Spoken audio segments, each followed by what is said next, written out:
note is can you buy a note as easily as you can buy a case for your new iPhone 12 from Amazon? Stay tuned.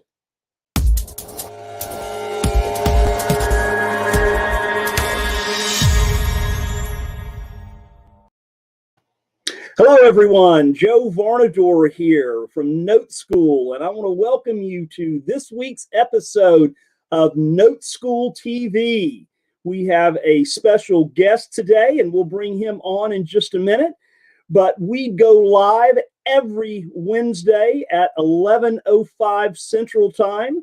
And make sure that if you love the show, right, that you like, share, and subscribe, and make sure you hit that bell notification so that you will have a reminder as to when we are going live. Make sure also, and send any, share your questions and comments as we're going through this also. And you can always contact us at noteschool.com/TV. So, as I said, there is a lot of things happening in the world today. We all know that. The old Chinese philosopher said, may you live in interesting times. Well, it is certainly interesting times, right? So, big news story for this week.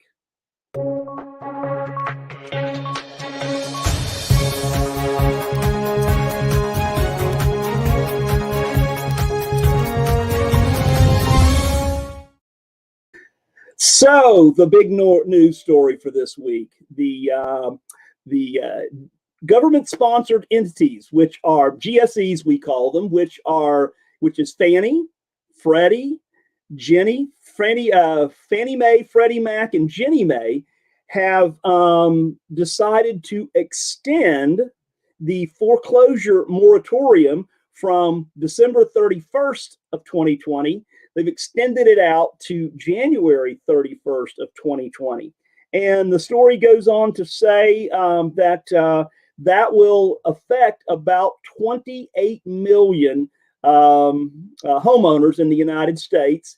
Not that there's 28 million people in a forbearance situation, but there are that many Fannie Mae, Freddie Mac, and Ginnie Mae government insured or guaranteed loans. So Ginnie Mae includes VA and FHA.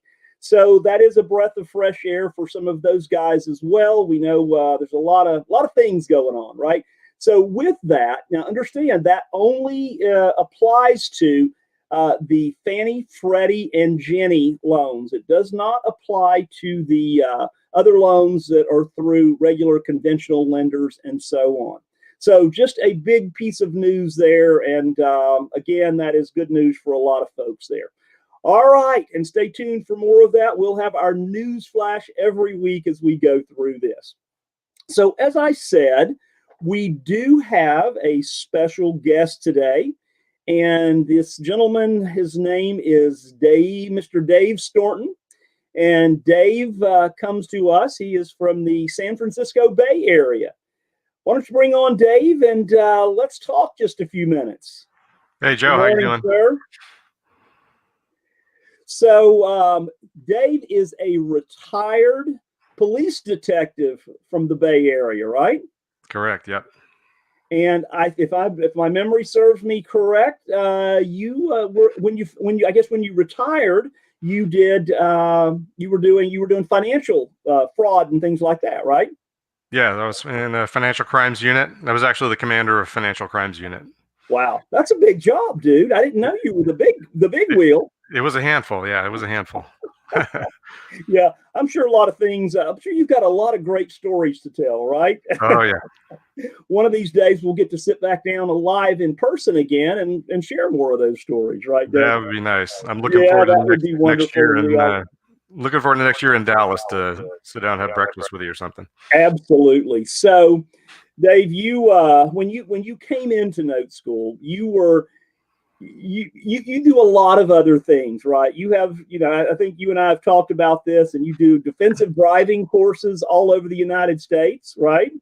Yeah, I do specialized driving courses, actually. I teach off-road driving to search and rescue personnel, fire departments, and some civilian classes as well. And, That's my fun business. That's your fun. So Not that notes aren't fun, but that's my fun business. Well, so one of these days, I live in a little town in South Florida, as some of you guys have heard me say, a little town called Okeechobee, and the Sebring Raceway is about 45 minutes from where I live. So one day Dave's going to do something over there, and I'm going to go over and help him out. Yeah, we'll have to do some video of that, because there I teach protection driving, so how to protect dignitaries, and also some motion picture stunt driving school there as well. Well, even after being married 28 years and my wife riding around with me for a long time, she says I can use all the help I can get. So, but you were looking for something that was going to be passive for you, a little bit active, but you really liked it. This was kind of a means to an end, right? You wanted to continue to build wealth. You live in an area that has a lot of great investors out there that want, private investors, I should say, right? That want to invest, and they totally want to do nothing, right? They totally want to be passive. Yeah, it's really interesting in that, because my peer group is now retiring from law enforcement, and they are bailing out of California for reasons we won't get into here. But because they're selling real estate, they're buying in other places out of state, and they have cash on hand that they want to invest, but they don't like the roller coaster of the stock market. And because of just this time in their life, they want cash flow. They're not trying to grow an IRA to retire later. They're retired now. They want cash flow now. And so I'm able to offer that to them. Well, and we were looking at some stats the other day, Dave, and the last time, back during the Great Recession, which sounds like, it was 100 years ago, but it was 10 years ago, right? Or 12 years ago, that there was a record set back then of about $3.8 trillion that at one time was sitting just in money market accounts, right? Which means it was doing nothing, well, you know what I mean, about less than 1%, in return. And so that was like at 3.8 trillion. Today, there is almost 5 trillion, like at 4.8 or 9 trillion dollars sitting dry inside of money market accounts. And then all of the pile of cash that is sitting over in self-directed IRAs that is sitting in dry cash, right? They say that number is somewhere between 55 and 75 billion dollars sitting in dry cash in IRAs. So we talk about, working with burnout landlords. We call them bulls, right? Yeah. And so on. And that private capital that's out there, it's a thing, right? You had a deal last year with your first deal, right? That I think you used 100% private investment money, didn't you? The non-performing note you did in New Jersey. Yeah, my first note, I kind of challenged myself on it, Joe, in that, you keep hearing people say, well, you can use other people's money. You don't need to use any of your own. So I had some of my own to invest, but I thought, okay, let's see if I can actually do that. So I jumped into the deep end with a non-performing note with not a dime of my own money in it. Yeah. And I had set a goal for myself after going to Note Expo to get into the deal contest and at least be a finalist. And I was a finalist that year. I didn't win the whole thing, but just to be a finalist was pretty cool. Yeah, 3 out of many is pretty darn impressive. So, yeah, so Dave, his story goes that he attended. He became a Note School student late in the summer of 2018. Right. He was getting his feet wet with the business and doing, kind of studying up, and then he jumps in and goes to Note Expo in the in November of 2018. And he saw all these folks getting up on stage, getting their awards and so on. And Dave, what did you decide you were going to do at that point? Well, I set that as a goal for myself. So what I tell my kids who are now in college or graduated college now is if you do not write down your goals, it's a wish.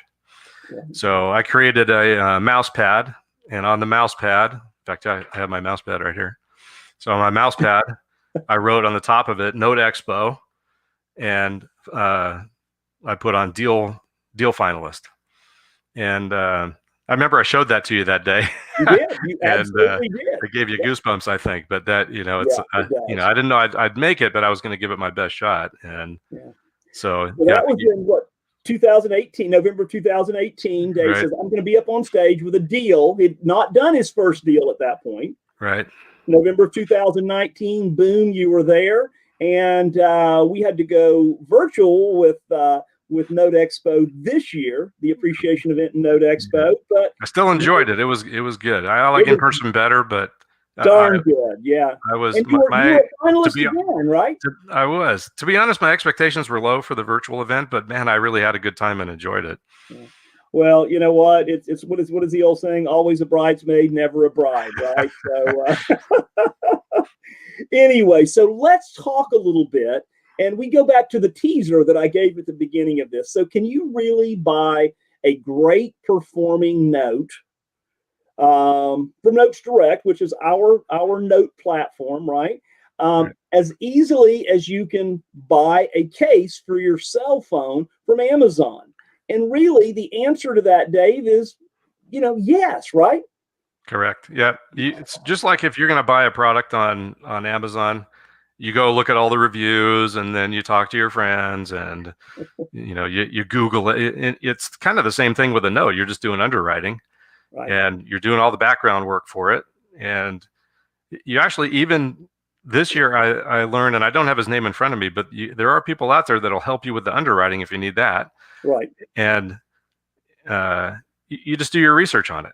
And I guess it's a little different, especially on my first one, because I'm hovering over a button that is $40-some thousand, with sweaty fingers. Do I click it? But that's kind of what I like about Notes Direct is, okay, I click it. If there's something just egregiously wrong in the underwriting, well, the Notes Direct people are there, and they'll help you work through it. That's right. Well, and we'll talk a little bit more at the end of this about how to get to Notes Direct and so on. So let's we've got a picture of the house here and some details. So let's just talk about what that looks like, right? So here's the house. Now, by the way, folks, we said Dave lives in the San Francisco Bay Area, right? Right. Is that anywhere close to Ridgely, Tennessee? It is not. If anyone's geographically challenged, it is not close. And just to be clear, this is not the non-performer. And look at this house, Dave. Yeah, this is not the non-performer I bought the first one. This was actually a performing note that I bought. Right. That had started having issues. So. Right. Yeah. Well, the great thing about the note space is that you're the bank, right? So you bought a note that on a house in Ridgely, Tennessee. It's a 3-bedroom, 1-bath house. It's got a current value of $55,000. Now, it's a nice looking little house, guys. And I know, if for those of you that live in California or live in some of those higher priced areas, you go, oh my God, I can't get a parking space for that much, right? But that's just kind of the way it is. That's true. So let's talk a little bit about, Dave, the details of this note, right? What did it look like then when you bought this? Okay, so the note, the house is worth $55,000, right? Right. And the balance on the loan was $43,250. The interest rate on this is 10%. Now, some folks are going, oh, 10%, that's a little bit high, guys. This is a lower price band asset, and that is appropriate for a note of this size, right? And so it says the term is 250 months. So, Dave, what was the original term on this loan? This actually was the original term before I modified it. Right. But what I'm saying is this lady had owned this house a long time, right? This was a 360-month loan. Right. And there's 250 months left on it when I bought it. So let me make sure everybody gets that. So guys, this loan, the borrower owes 250 payments after having made 110 payments. So she's owned this house for what, 9 years? Right. So 9 years. So, and she's got a bit of equity in it. She's got about a little over $10,000 in equity, in cash equity.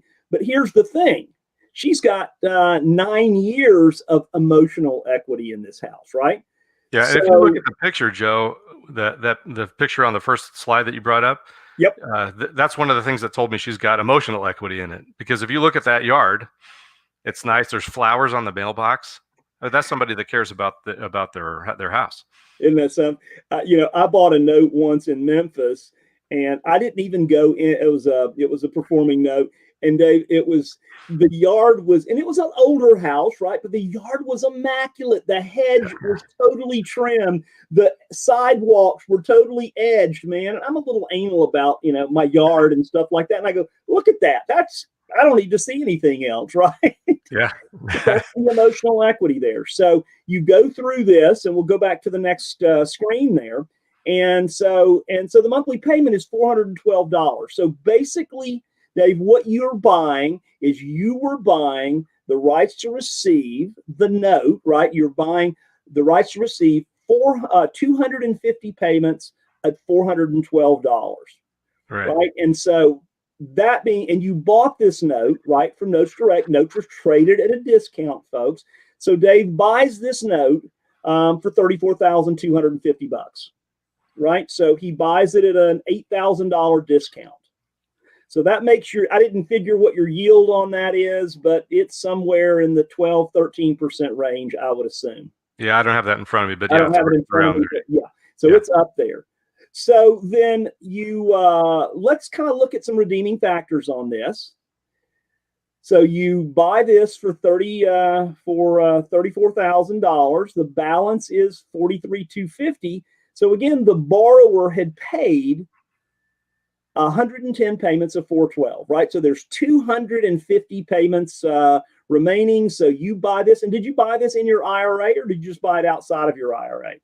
Bought it outside of my IRA with none of my own money. Oh, that was my next question. So you actually used all investor money on this. So you borrowed some inexpensive, and I'm going to guess that you paid somewhere. Your private lender was paying you some. You were paying somewhere between 6 and 7%. Yeah, around a little over 7 actually, because these are the guys I use are friends of mine. I've known them for a long time, so I was a little bit generous with them. So you're giving them a little extra juice out of the lemon, right? Right. Okay, so you're buying this cash flow, right? And so you buy it, and let's look at the deal points on this. So you buy it back in December of 2019, and everything is all good, right? Yeah, had a good payment history, and so everything was fine for 3 months. And so then we had a challenge, didn't we? Some of you have heard of it. It was a pandemic. I think it's called COVID. And this lady's life, kind of after living in that house and owning that house for 9 years, she had a lot of things happen to her, right? I think so. We had the COVID thing. There was a divorce. There was a challenge with her daughter. So there was some it was kind of just dumped on her all at once, right, Dave? Right. Yeah, I actually spoke to her directly and heard her story, and she just had some horrific stuff going on in her life. Right. And guys, here's the thing. And Dave, you chose to speak to her, which is a good thing because you wanted to find out what was going on. But just understand that guys, you don't have to do that. There are default servicers out there that can work with you, or that can work with your client, your borrower for you. And I'm sure you went through the process with that as well. Yeah, I had a servicing company, and they said they could work through it, but without giving too much information on my borrower, we had something in common in our backgrounds. Right. So I told the servicer, look, I'd like to talk to this lady directly because we have something in common. So I spoke to her directly, and that actually worked out very well. So she missed the repayments, and one of the things I love about this business is that folks like, you, myself, and all these other pile of Note School students that are out there, we can affect people's lives in a positive way, in that you were able to not have to go through a bunch of red tape, right? Because you're the bank, right? You're the DS National Bank, the Dave Storton National Bank. So you were able to make a decision and very quickly decide that I really want to help this lady. And that's what it's all about. You didn't Yeah, want this lady's house. You wanted to help her. right. And she was willing to go along with that as well. Yeah, she developed some trust with me, just because we spoke, and I told her a little bit about me, and what our commonality was, and why I wanted to talk to her directly. Yeah. And so she trusted me, and we actually went over in detail her budget and what she could afford, and that was my starting point on how I could modify this thing. Right. So here's what the modification looked like. Right. Her balance before was, I'm looking at my notes here, 43,250. Right. So you drop the balance down to $40,000. Right. You drop the interest rate from 10% down to 9%.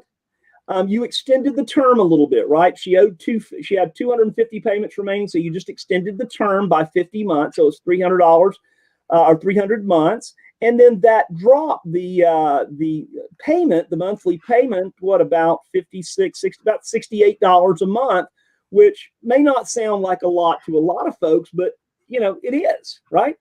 Yeah, it was significant to her, and the way I came up with those numbers is we backed into it, as Eddie says. Right. Is I went from, okay, what's your budget? She needed something under 350 for sure. Right. And so I just backed into those numbers, trying to get it under 350, and it worked out. And again, it just, that's the thing I love about this. So Dave, once you did that, right, you use some of that note school magic that you learned, right? And so let's look at what you decided to do after you modified this loan. So you went in and you decided that, and there's something, so you can buy a loan, guys, and in this case, there's 300 payments left. So Dave decided that he was going to sell the front end piece of those payments. And you decided to sell 180 of that 300 payment stream, right? Right. So, I already had a partial buyer that he was already looking to buy a partial from me. So I was already on the hunt for a note I could partial when this occurred. And I thought, hey, I could partial this one. Right. So it's perfect, right? So you present this to your partial buyer. Your partial buyer, you said, look, you invest $39,000. You get 180 payments of $344 a month. Your investor's rate of return is 6.7%, which I'm sure that he or she was just totally ecstatic with, right? Yeah, he was completely happy with that, because he even said, I'm getting 2%. The money's getting there 2%, if that, sitting in a bank account. Exactly. So, and he's, the house is worth 55. So there's plenty of equity in the thing, between what it is. So Dave, you sell a partial, right? Those 180 payments. And guys, we say at Note School all the time, it's your chalk and your chalkboard, right? And so Dave just decided how much he wanted to sell, right? So he figured up a rate of return for his investor, and then he just carved off a piece of those payments to sell. And so what that did is that allowed you to bring $39,000 back into your business. Right. Excuse me, guys. Sorry, allergies this morning. So we call that also the capital recoupment plan, right? So all you're doing is recouping some investment back into your bank. And then you own 120 payments on the back end of that, of $344 a month. So we always joke around, right? So what's his rate of return? Guys, it's very high, right? So let's look at the numbers here, Dave, as we wrap this up. So you had all in, right? You had the note cost of $34,230, I believe is what it was, $34,250, right? And then when you modified it, you had some cost in that. So your all-in cost on this was $34,895. Right. So you received 3 payments from your borrower, December, January, February, and those payments totaled $1,236. And then it must have been about April or May that you modified this. Right. And you sold 180 payments for $39,000. And when you sold those payments for $39,000, Now, if we go back and look at those numbers, you've gotten every dime of your money back, right? You've gotten 39,000 plus the 1,200. So you've gotten back a little over $40,000 in monthly payments, or in cash. In cash, right? But Dave, you still own what? I still own the back end of the note with zero money in it. And you know what's funny, Joe, is I just hired a new bookkeeper because my last bookkeeper couldn't figure out what the heck I was doing. And I had just talked to the new bookkeeper yesterday, and she said, "I've never seen anything like this. You're going to have to teach me how to do it." Well, guess what? You've got another passive investor, right, Dave? Yeah. Yeah. Oh my gosh. That's so that everybody gets that, right? So Dave has his original purchase, then he has to modify it. So he receives those 3 payments. He modifies the loan. He sells a partial. So Dave, you've collected about a little over $40,000. So you've made $5,000 in today money, kind of over a few months, right? Correct. Yeah. And then you have the back end. You've sold 15 years of payments. So once your partial investor has received their 180 payments, it automatically reverts back to you, and you're going to receive the remaining 120 payments. Now, it could pay off early, right? And that's okay. Right. It could, or they could continue to pay it. She could continue, to be in it 300 more months. So anyway, so your total profit is $46,000 on a $35,000 investment, right? Yeah, that's not bad. But you have nothing invested in those 120 payments. Yeah, that's what got the bookkeeper's attention. She said, "I'm trying to do the numbers on this. You don't have any money in this, and you're going to start collecting payments?" I said, "Yeah." She said, "Well, I want to do that." Mr. Short, you're actually $5,000 ahead of the game. And then anyway, hey guys, that's the note space, and that's why we absolutely love this business. It's just an amazing thing to go in and do that. So you not only, it's something where you can profit and prosper, and you can help folks. And I love to say we can help people one house at a time in the U.S. We can go out and do that without getting all corny and all that on that, right? I have a real strong opinion about us being able to do that. So Dave, I appreciate who you are. I appreciate, your integrity in the business and helping folks in the business. And just, a lot of folks go say, well, let me just foreclose on this thing, right? But that wasn't the game on this, right? The game on this was the long play, right? So right. Money today and money tomorrow. And we teach that over and over and over. Yeah. And I told you about this one just in passing. When you said, you did. "Hey, you got to put this in the contest," and I hadn't considered that because I hadn't really thought about the contest for this year. Right. So, well, sure, okay. So, and all right. So, Dave, I appreciate you being on.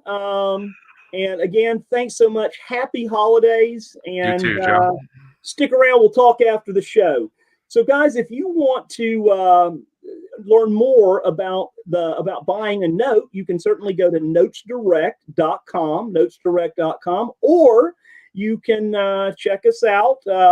Check out Feeding Frenzy Friday. Every week, Brian Lochner and Scott Tyler have a 5-minute quick show. Go to the Note School TV channel at YouTube and check out Note School TV on the Feeding Frenzy Friday.